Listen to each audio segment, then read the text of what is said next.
ভাই আজকে দুইটা অদাঁতের প্রেগনেন্ট দেব। দুইটা প্রেগনেন্টই হলো 5.5 মাস করে, সর্বোচ্চ জাতমানের গরু এবং আমার নিজস্ব খামারে উৎপাদিত বাচ্চা। ভাই আসসালামু আলাইকুম। ওয়ালাইকুম আসসালাম রহমতুল্লাহ বরকাতু। ভাই রকুল ভাই, আপনার পরিচয়টা? আমার পরিচয়টা হলো, আমি একজন এআই টেকনিশিয়ান, চিকিৎসা পাশাপাশি কৃত্রিম প্রজনন নিয়ে কাজ করি। পাশাপাশি আমার খামার আছে, জাত উন্নয়নের লক্ষ্যে কাজ করে থাকি। আজকে আমার খামারে উৎপাদিত দুইটা প্রেগনেন্ট বকনা দেখাবো এবং দুইটা গাভী দেখাবো। মোট 4টা গরু দেখাবো, 4টাই প্রেগনেন্ট ভাই। আর আমার ঠিকানাটা হলো পাবনা জেলা ঈশ্বরদী থানা অরণখোলা হাই স্কুলের পূর্ব পাশে বাসাটা। আচ্ছা, পাশাপাশি তো আপনার এখানে তো বকনা বা ষাঁড় বাচ্চা পাওয়া যায়? সব কোয়ালিটির পাওয়া যায়, কিন্তু আসলে আমি তো ওইভাবে কেনাবেচা করি না। যা মানে যদি বাইরে থেকে সংগ্রহ করি সেটাও হলো জানাশোনা কোয়ালিটি সম্পন্ন জিনিসগুলো নিয়ে এসে দু একজন খামারের কাছে দেওয়ার চেষ্টা করি ভাই। আচ্ছা রকুল ভাই, চলেন আমরা দর্শকদের পর্যবেক্ষণ দেখাই। অবশ্যই ভাই। শুরুতে দেখছেন আপনারা 1 নম্বর বকনা বাচ্চাটা, খাওয়া দাওয়া দেখছেন ঠিকঠাক আছে। রকুল ভাই, 1 নম্বরের বকনাটার জাতমানটা? এটা জাতে হলিস্টাইন ফ্রিজিয়ান। এটা আমার খামারে উৎপাদিত বাচ্চা। আচ্ছা। এবং বাচ্চাটা প্রেগনেন্ট আছে 5.5 মাস প্লাস, 5.5 থেকে 6 মাস। আসলে দর্শক দেখলে বুঝতে পারবে যে হলিস্টাইন ফ্রিজিয়ানের জাত বৈশিষ্ট্য, তার গলা কম্বল একবারে বিহীন। আচ্ছা। এবং নাভি কম্বল নেই এবং পাগুলো খুব স্ট্রেট আছে, নাকটা গোলাপি আছে এবং খুরগুলো গোলাপি এবং সব দিক থেকে পারফেক্ট আছে। তলা দেখেন, এখনই 5.5 মাস প্রেগনেন্টেই ঝোল দিছে। আচ্ছা, ঝোল চলে আসছে। এইসব গরু দুধের রেকর্ড যদি, এইসব গরু যদি যে কোনো খামারে নিয়ে যায় সেটি লালন পালন করে 100% ডেভেলপ হতে হবে। 100%, কোনো 90% নাই। তাহলে রকুল ভাই, এটা কি এখন অদাঁত আছে? হ্যাঁ, এটা বকনা থেকে শুধুমাত্র প্রেগনেন্টে গেছে, একেবারে অল্প বয়সের গরু এবং সর্বোচ্চ জাতমানের গরু। এখন কি দাঁতে নাই? না না না ভাই, এখন অদাঁত আছে। জি। তাহলে প্রেগনেন্ট আছে কতদিন বলেন? এটা প্রেগনেন্ট আছে 5.5 মাস। 5.5 মাসের। জি। দামটা কেমন আছেন 1 নম্বর প্রেগনেন্টটা? একেবারে সীমিত দাম থাকবে। আসলে এই কোয়ালিটির বকনা কিনতে গেলে দেখা যাচ্ছে 1,20,30,000 টাকা লাগে। এই প্রেগনেন্টটার দাম দিয়েছি আমি 1,35,000 টাকা। 1 নম্বর প্রেগনেন্ট 1,35,000। জি, আসলে জোড়ায় আমি তাও একেবারে চিপ আকারে দামটা বলে দেব। মাশাআল্লাহ। 2 নম্বরে বড়সড় একটা বক্তা দেখছি। 2 নম্বরে এটা জাতমানটা ভাই? এটাও যাতে হলিস্টাইন ফ্রিজিয়ান। এটা আমার খামারে বাচ্চা উৎপাদিত এবং প্রেগনেন্ট। এটাও আপনার 5.5 মাস প্লাস।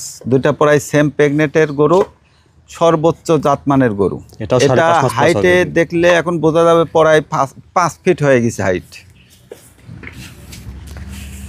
সামনে থেকে দেখেন মাজাটা অনেক ভালো আছে সব দিক থেকে। এর মায়ের রেকর্ড আছে না, এর মায়ের রেকর্ড আছে আপনার 30 প্লাসের। আচ্ছা, দেখি বলেন পারেন জায়গাটা। তাহলে মায়ের দুধের record 30 litre plus. 30 litre plus. এ দেন, তলা এখনই ঝোল দিছে। 5.5 মাসে যেসব গরুর তলা ঝোল দেবে ওইসব গরুর দুধ হবে না, এমন কোনো কথা আছে? 2 নম্বরের প্রেগনেন্টটা দাঁতে কি অবস্থা হয়? এটা অদাঁত ভাই। অদাঁতে প্রেগনেন্ট, মাশাআল্লাহ। জি।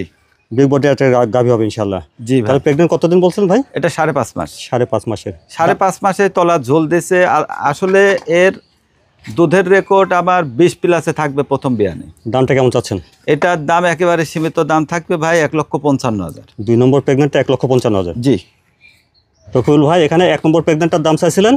1 নম্বর প্রেগনেন্টটার দাম চাইছি ভাই 1,35,000। আচ্ছা। 2 নম্বরটার দাম চাইছি 1,55,000।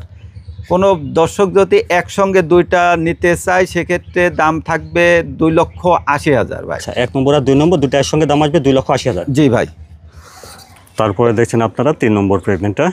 রকুল ভাই, 3 নম্বরের প্রেগনেন্টটা জাতমানটা? এটা যাতে হলিস্টাইন ফ্রিজিয়ান ভাই। এটা একটা বাচ্চা দিছে ভাই। আচ্ছা, প্রথম বিয়ান দিছে? হ্যাঁ, প্রথমবার দিছে এবং দ্বিতীয়বার প্রেগনেন্ট ভাই। প্রেগনেন্ট কতদিন? এটা প্রেগনেন্ট আছে আপনার 6 মাস। 6 মাসের প্রেগনেন্ট। জি। আগের বিয়ানে কতটুকু ছিল দুধ? এটা সর্বোচ্চ আপনি 15টা পর্যন্ত পাইছি। আচ্ছা, তাহলে এই বিয়ানে দুধ কিছুটা তো বাড়বে আরো? আর অবশ্যই 100% দুধ কিছুটা বাড়বে, যেহেতু দ্বিতীয় বিয়ানের দুধ অবশ্যই বাড়ে। এবং গাভীটাও খুব পারফেক্ট আছে, মাজাটা ভালো আছে এবং মাজাটাও দেখেন অনেক ভারী আছে, সব দিক থেকে পারফেক্ট আছে। ওলান পালানের জায়গাটা দেখি।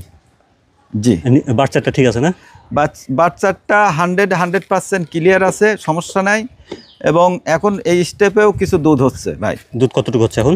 এখন বর্তমানে দুধ হচ্ছে একবার লিগেল, যেটা লিগেল হলো 5 থেকে 6 লিটার। তাহলে বর্তমানে 5 থেকে 6 লিটার দুধ পাওয়া যাচ্ছে? জি ভাই। আগের ব্যানের দুধ ছিল 15 লিটার। জি। দাঁতে কয়টা? এটা দাঁতে আছে আপনার মনে হয় সর্বোচ্চ 4টা। 4টা। জি। আচ্ছা, 3 নম্বরে এই প্রেগনেন্টটার দামটা কেমন চাচ্ছেন? এটা আপনার সিঙ্গেলের দাম চাচ্ছে হলো 32,000, 1 লক্ষ। 3 নম্বরে প্রেগনেন্ট 1,32,000। জি ভাই। তারপরে 4 নম্বরে এই প্রেগনেন্টটার জাতমান বয়স ভাই? এটাও যাতে হলিস্টাইন ফ্রিজিয়ান ভাই। এটাও প্রথমবার বাচ্চা দিছে, এটা প্রথম এবং বাচ্চা দিছে। দ্বিতীয়বার প্রেগনেন্টে আছে ভাই। প্রেগনেন্ট কতদিন এখন? এটা প্রেগনেন্ট আছে 4 মাস। 4 মাসের প্রেগনেন্ট আছে। জি। খাওয়া দাওয়া ঠিকঠাক আছে দেখছেন? আগের বিয়ানে কতটুকু ছিল দুধ?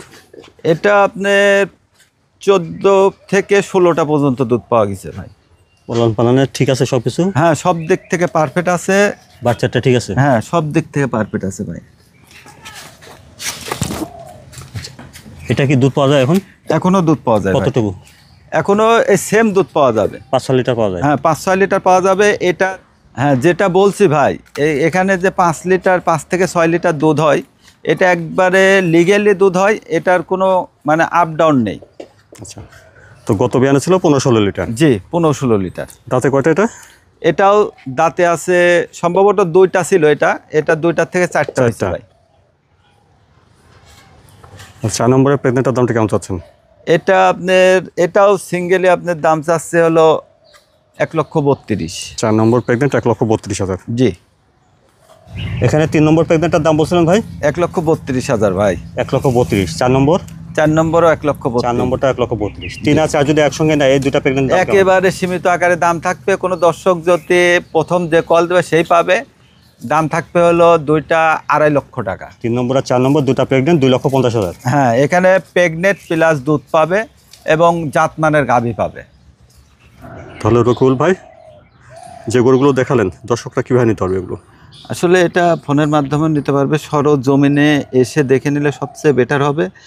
আর এই গরুগুলো যে কোনো খামারি যদি খামার ডেভেলপ করতে চায়, মানে সেই ক্ষেত্রে অবশ্যই জাত মান এবং কোয়ালিটি সম্পন্ন জিনিস দিয়ে খামার করলে আমার মনে হয় বেস্ট হবে। কারণ ডেইরি সেক্টরটা এমন হলো যে ডেইরি সেক্টরটা অবশ্যই জানাশোনা গরু দিয়ে শুরু করতে হবে। কারণ ওর বাপের রেকর্ড, মায়ের রেকর্ড সম্পূর্ণ জানাশোনা হলে ওই খামারি কোনো সময় লসের সম্মুখীন হবে না।